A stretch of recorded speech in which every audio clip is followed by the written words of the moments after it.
So, a little while ago, we talked about JoJo's Bizarre Adventure Part 1, Phantom Blood, which means naturally it is time to talk about JoJo's Bizarre Adventure Part 2, Battle Tendency. A part that, in my personal opinion, is really fucking good.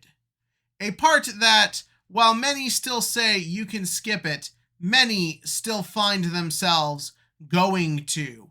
Why? Well, in my personal opinion, above all else, it's because of this guy. Joseph motherfucking Joestar. Honest to God, one of my favorite characters in all of fiction. I think Joseph is such an insanely huge jump, not just for JoJo's characters, but for Battle Shonen protagonists in general, that I believe the creation of this guy is a bigger leap than anything that will happen in the next part, even though the next part gives everyone a weird magic ghost to fight instead of Haman. And we're going to talk about that. Why? Because he's Joseph and it's my channel and I can do whatever the fuck I want, damn it! So, yeah. Let us begin with the plot synopsis. Oh yeah, spoilers for part 1. We will naturally spoil aspects of all the previous parts in the following video for that part. You get the point. So yeah, at the end of part 1, Jonathan Joestar, after all the shit he goes through, is rewarded with death. That's right. Araki is like, well, yeah, my series is successful, but I don't like my main character, so let's kill him off. And if we're gonna kill him off, we gotta make somebody who makes it feel worth it. And Joseph does that in spades. I liked Jonathan for what he was in the context of that story, but he doesn't really leave a lot for the audience to hold on to after the fact. Whereas Joseph, from the minute he shows up, is a completely different character. This series opens with our new protagonist in the 1930s, gets his wallet stolen. So you'd think he's like some aloof goofball, but no, you're immediately introduced to the concept that this guy is willing to save said pickpocket from corrupt cops. And he's just all like, oh yeah, he's my friend. And how am I going to get this guy away from him? By lighting up the fucking soda bottle with Haman and being like, boom, bitch.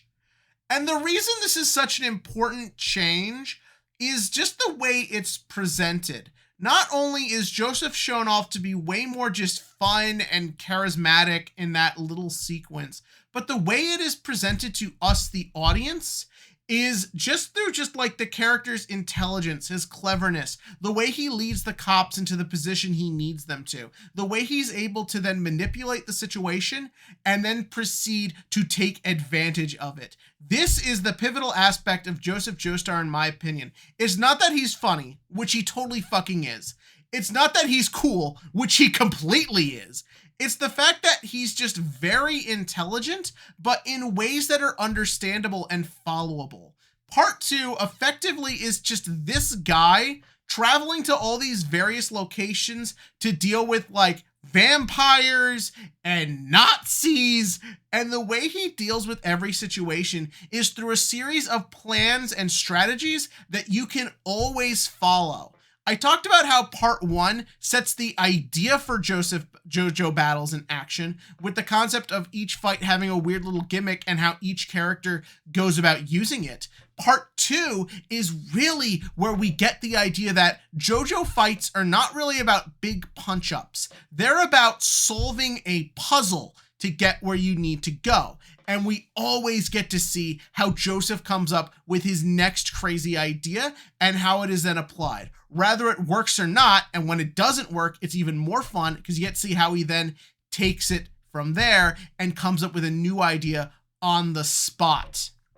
The next important question with this character is that, well, do you watch sub or dub? I feel like Joseph is the one people are always split on. Do they prefer the Japanese or the English? While I do still probably prefer the Japanese a little bit more, the dub of part 2 is really strong, and I think that the Joseph performance is a big central pivotal point of that. I don't remember the actor's name off the top of my head, I'll flash it on the screen, but I love the way he plays it as sort of this parody of like fine British gentlemanliness, but also making sure to capture that Joseph level intelligence that is needed for the plot to work. But it's not just the fact that Joseph is fun. There's a lot of emphasis put on the way he interacts with everyone around him. It's been talked about a lot that one of Araki's best aspects as a writer is the way he just writes like friendships between his characters. And you really do see that shine here. Jonathan and Speedwagon had a really solid friendship in part 1.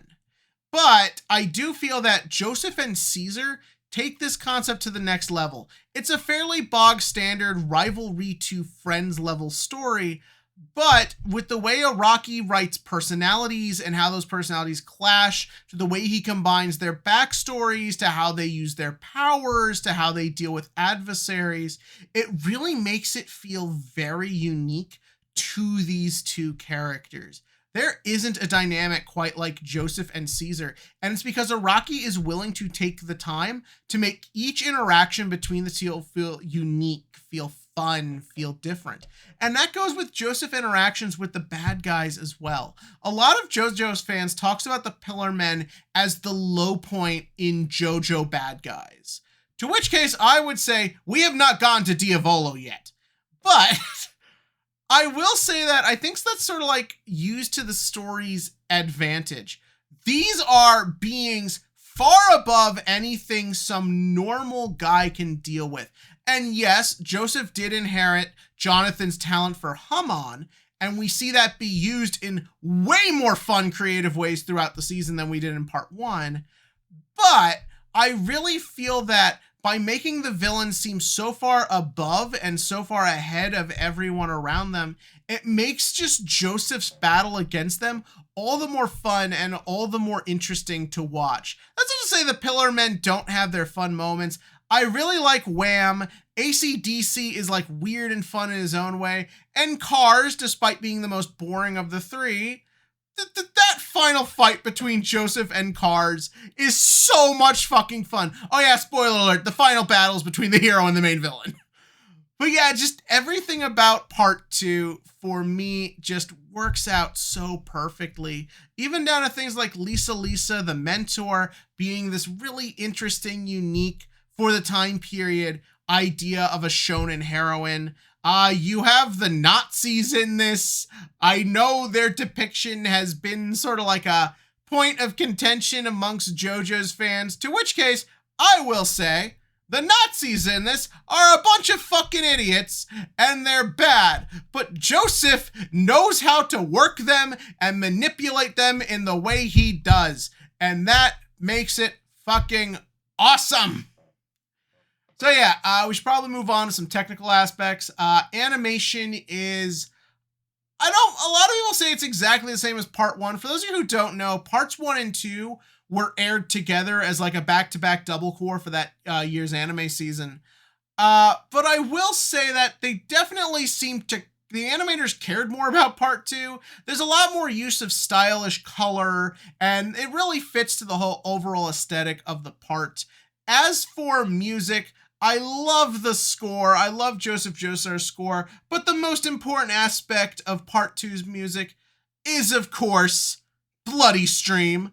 One of the best anime openings in my personal opinion, the best JoJo OP. It is essential anime listening, a perfect song in my opinion. Roundabout is once again used for the ED, which is fun, but would have liked for maybe a little change, but it does sort of fit the interesting vibe of part 2, which is a lot of elements, more so than any other part, do carry on to part 2. Rather, it's hum-on, the fact that Joseph literally looks exactly like Jonathan but cooler, Speedwagon, vampires, all these different things.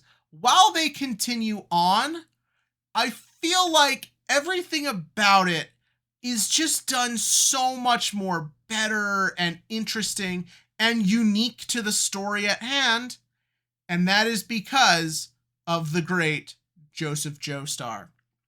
Oh yeah, we should end this off with manga comparisons.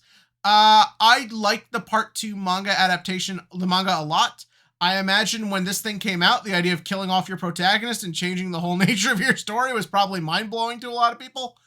But I am going to recommend the anime more. I think when you have characters like Joseph, where a lot of the appeal is seeing how they think through scenarios, there's something about getting to see that play out in animation that I think is a lot more interesting than just the page. Not that the manga is bad. It's of course great because it's fucking JoJo's.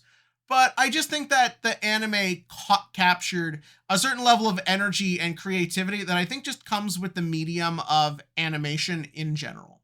But yeah, those were my thoughts on JoJo's Part 2. In case you couldn't tell, I fucking love this part.